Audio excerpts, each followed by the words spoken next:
پھر فوراً طاغوت کو اپنا حاکم چن لیتے ہیں، اپنا حاکم بنا لیتے ہیں۔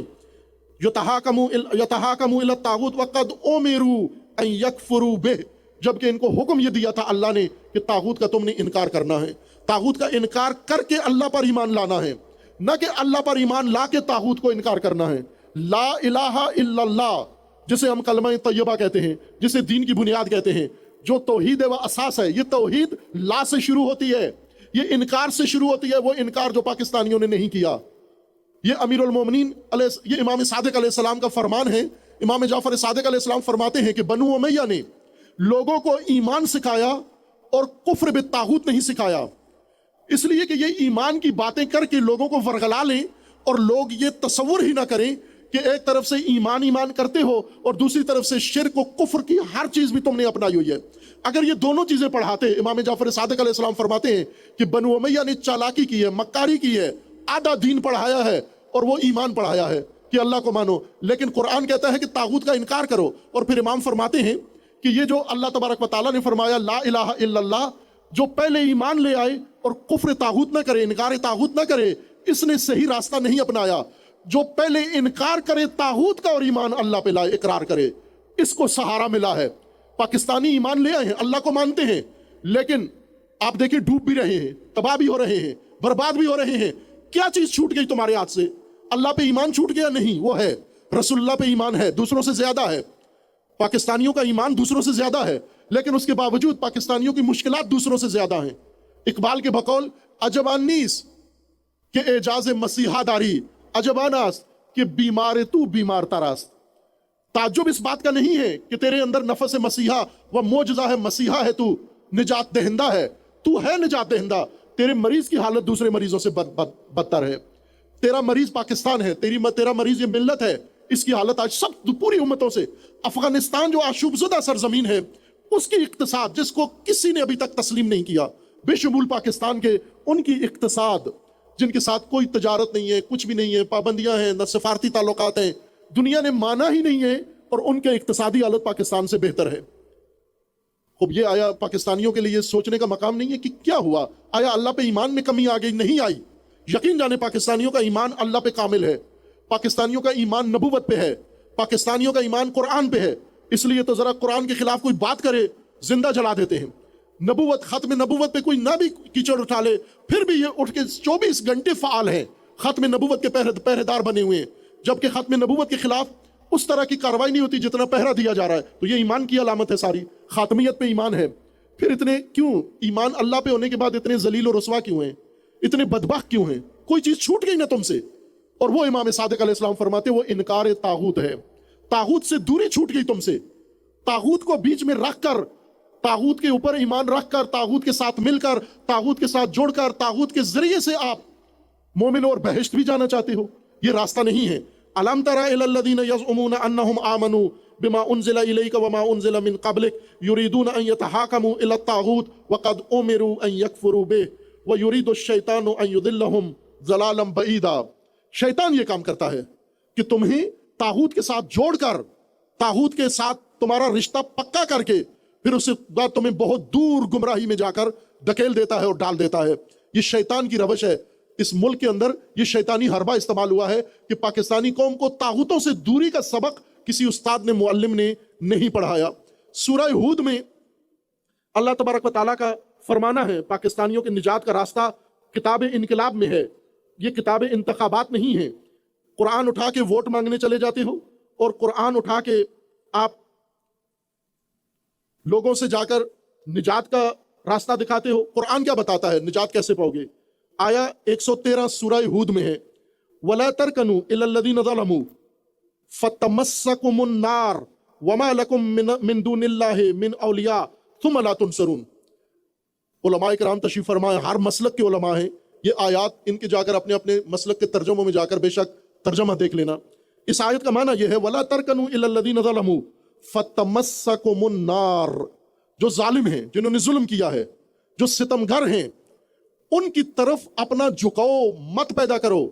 رکون علماء لغت، ائمہ لغت نے رکھا ہے، رکون معمولی سا جھکاؤ، ایک بہت شدید جھکاؤ ہوتا ہے کسی کی طرف، اس کے لیے الگ عربی لفظ ہے۔ معمولی سا جھکاؤ، تھوڑا سا نرم گوشہ، کسی ظالم کے لیے، کسی ستمگر کے لیے، کسی طاغوت کے لیے اس کو رکون کہتے ہیں عربی زبان میں. اور قرآن نہ ہی کر رہا ہے وَلَا تَرْكَنُوا إِلَى الَّذِينَ ظَلَمُوا، جو ظالم ہیں ان کی طرف معمولی جھکاؤ بھی اپنے وجود میں اور ذہن میں مت رکھو. فَتَمَسَّكُمُ النَّارُ، آگ لگ جائے گی، آگ میں پڑ جاؤ گے. وہ آگ، ہم جب بھی نار کا لفظ آتا ہے تو فوراً نار جہنم اور اخروی نار ذہن میں آ جاتی ہے. عزیزان من، وہ جرائم جن کی اللہ آگ میں ڈالتا ہے، دنیا سے آگ شروع ہو جاتی ہے. آج یہ بحران سارے آگ ہیں، قرآن نے ان کو آگ کہا ہے. آگ حتماً وہ شعلے جو پٹرول سے جلتی ہے، لکڑی سے جلتی ہے، وہ نہیں. آگ قرآن کریم کی اصطلاح کے مطابق، یہ بات اب یہاں میں وہ طالب علمانہ گفتگو نہیں کرنا چاہتا، موجود ہے، آپ اس کی طرف رجوع کر سکتے ہیں. ہم نے بھی توفیق بار طالب علمانہ انداز میں نار کا معنی کیا کہ لغت میں کیا ہے، قرآن کی مراد کیا ہے، اور قرآن نے کس کس کو نار کہا ہے. ہمارے ذہنوں میں نار کا مصداق ہے، نار کا معنی نہیں ہے. پہلے نار کا معنی سمجھیں، پھر نار کا مصداق کی طرف آئیں. تو وہ نار جو شعلے لپکتے ہیں یہ بھی نار ہے، اور وہ جو حرام انسان پیٹ میں ڈالتا ہے قرآن نے اس کو بھی نار کہا ہے کہ یہ جو تم پیٹ میں ڈال رہے ہو یہ بھی نار ہے. اور بہت ساری چیزوں کو نار کہا ہے، اور فتنے کو نار کہا ہے، بحران کو نار کہا ہے. یہ آگ ہے جو اس وقت پاکستان میں لگی ہوئی ہے، یہ نار ہے، یہ جہنمی نار ہے.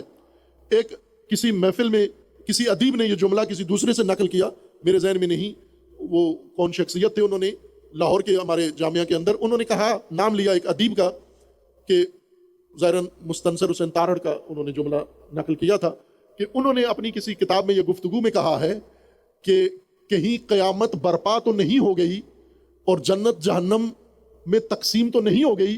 کیوں؟ کہ اس لیے کہ یہ جو زندگی ہمیں دی گئی ہے یہ تو جہنم کی زندگی ہے.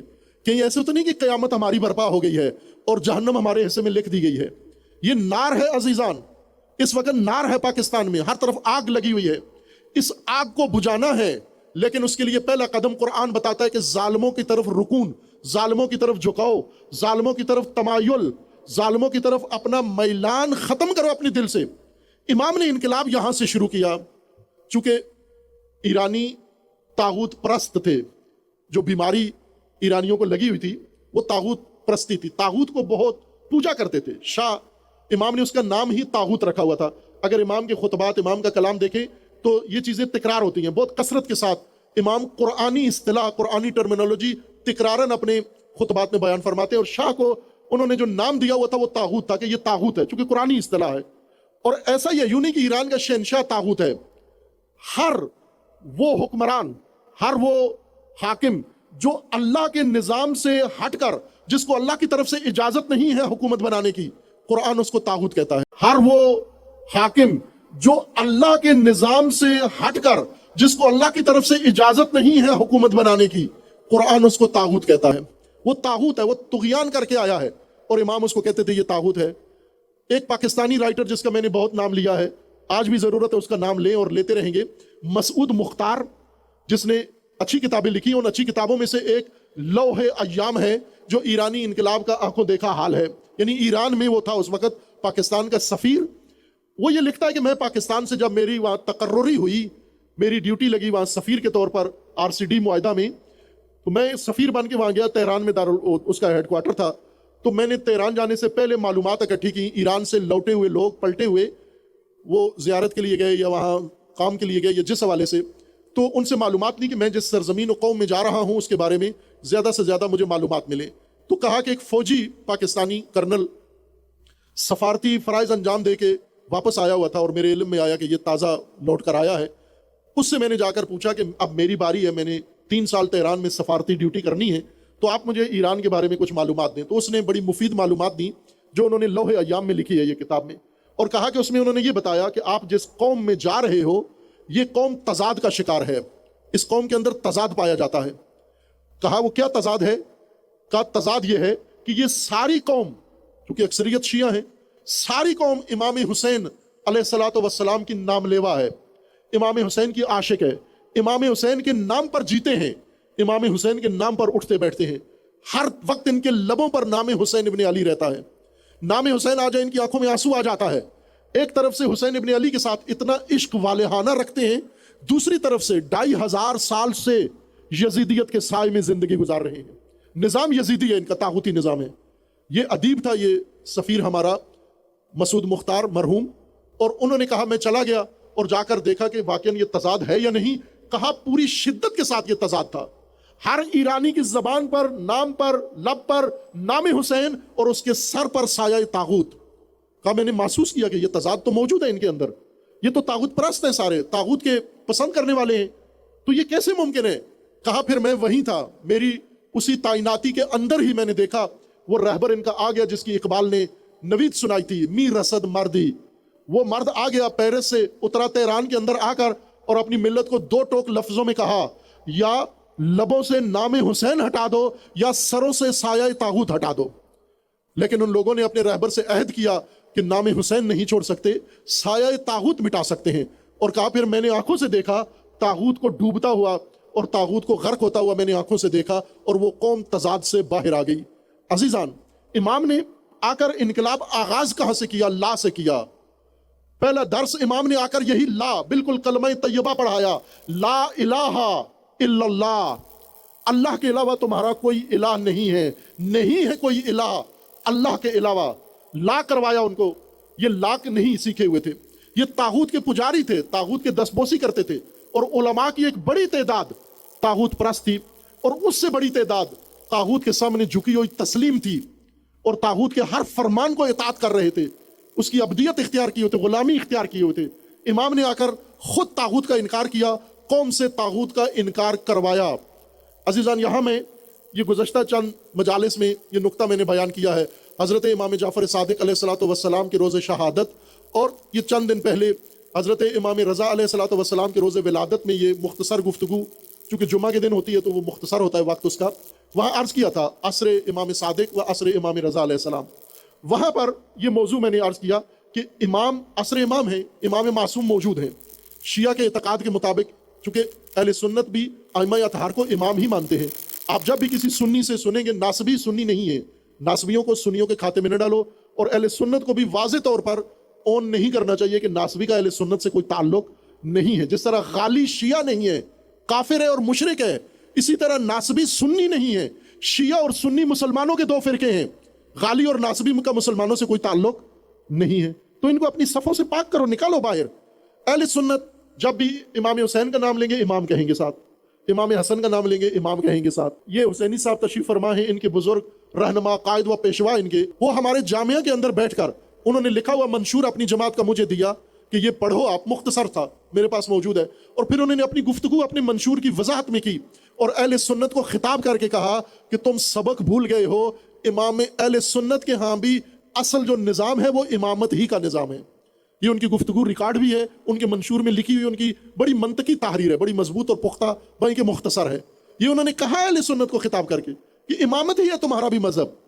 یہ جو دوسرے عنوان بن گئے ہیں وہ بعد میں بنائے گئے ہیں اہل سنت کے اکابرین ان کی کتابوں میں. پھر میں نے مولانا شیرانی صاحب کے اس بیان کے مطابق، البتہ میری پہلے سے توجہ تھی اس بات کی طرف، لیکن ان کے بیان سے ایک بہانہ ملا، اہل سنت کی علم کلام کی مستند کتابیں، شرح مواقف، شرح مقاصد، میر شریف جرجانی، تفتازانی اور اس طرح کے بڑے اکابرین، نصفی اور دیگر جو ان کے بزرگ ہیں جن کی کتابیں نصاب ہیں اہل سنت کا، میں نے وہ کتابیں نکال کے ان کا متن پڑھ کے سنایا کہ یہ کس چیز کے قائل ہیں. اس میں انہوں نے لکھا ہوا ہے امامت کس کو کہتے ہیں، ہی زعامت الدین والدنیا، امامت زعامت دین و دنیا کا نام ہے کہ ہی زعامت الامامت ہی زعامت الدین والدنیا، ہی ریاست الدین والدنیا، امامت دین و دنیا کی ریاست اور دین و دنیا کی زعامت اور دین و دنیا کی سرپرستی کا نام ہے. عزیزان، عصر امامت میں ائمہ موجود ہیں اور یہ بات شیعوں کو زیادہ غور سے پڑھنی چاہیے. امام حسین علیہ السلام کے زمانے میں یزید حاکم ہے، امام زین العابدین علیہ السلام کے زمانے میں یزید حاکم ہے اور بنو امیہ اور اولاد ان کی. پھر اسی طرح امام باقر علیہ السلام کے زمانے میں بنو امیہ حاکم ہے. اور پھر اس کے بعد امام صادق علیہ السلام کا زمانہ شروع ہو جاتا ہے جس میں آدھا زمانہ امامت کا بنو امیہ کے حکومت میں گزرتا ہے، آدھا بنو عباس کی حکومت میں گزرتا ہے. اور پھر اس کے بعد امام موسیٰ کاظم علیہ السلام آتے ہیں، بنو عباس کی حکومت ہے. اور پھر اس کے بعد امام رضا علیہ السلام آتے ہیں، بنو عباس کی حکومت ہے. اور آخر تک، پھر آخر میں شیعہ کہتے ہیں کہ ہمارے 12ویں امام وہ پردہ غیبت میں چلے گئے ہیں. خوب کبھی غور تو کرو آپ کہ امام موجود ہیں اور مختلف مواقع آتے ہیں، بنو امیہ کمزور ہو جاتے ہیں، شکست کھا جاتے ہیں، بنو عباس جو بالکل گمنام طبقہ ہے جس کا نام ہی نہیں ہے اور جو نعرے اہل البیت کے لگاتا ہے، جو کربلا کا نام پرچم اٹھاتا ہے، اقتدار میں یہ آ جاتے ہیں. یہ بہت اہم سوال ہے یہ ہر شیعہ کے لیے حل ہونا چاہیے عورت مرد کے لیے۔ کیا اتفاقات رونما ہوئے کہ یہ اقتدار امامت کی طرف نہیں آیا، ایک خاندان سے ایک بنو سے دوسرے بنو میں چلا گیا، بنو امیہ سے بنو عباس میں چلا گیا، امام وہیں بیٹھے ہوئے ہیں۔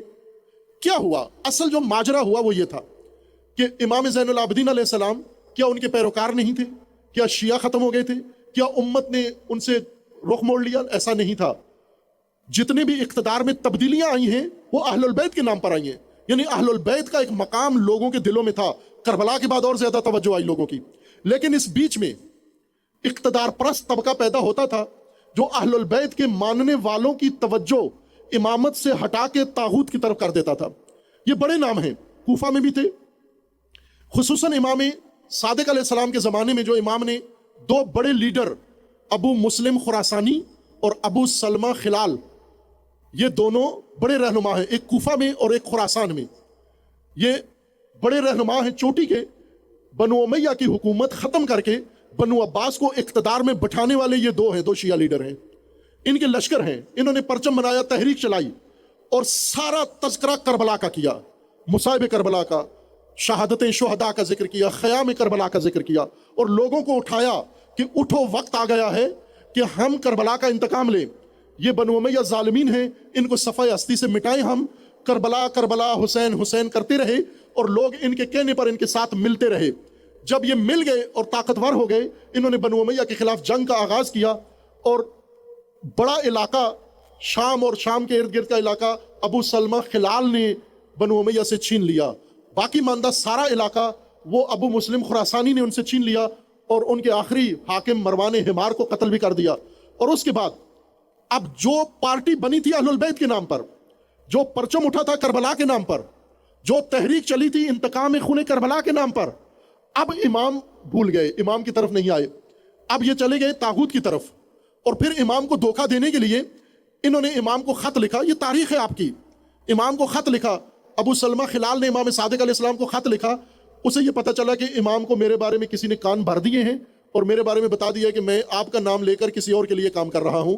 تو اس نے اپنی صفائی میں خط لکھا امام صادق علیہ السلام کو۔ جب قاصد نے خط دیا، امام نے پڑھے بغیر، سر پوچھا کس کا ہے، خط لیا اور جلتے تنور میں جلا دیا، پڑھا بھی نہیں، اور سخت الفاظ میں لعنت بھی کی اس پر، اور کہا ساری دنیا کو بتا دو کہ ابو سلمہ ہمارا شیعہ نہیں ہے، ہمارا وفادار نہیں ہے، یہ خیانتکار اور دھوکے باز ہے، اس نے ہماری طاقت، ہمارے عوام، ہمارے جوان کربلا کے نام پر اٹھا کے طاغوت کے پلڑے میں ڈال دیے ہیں۔ اس نے ہماری طاقت، ہمارے عوام، ہمارے جوان کربلا کے نام پر اٹھا کے طاغوت کے پلڑے میں ڈال دیے ہیں۔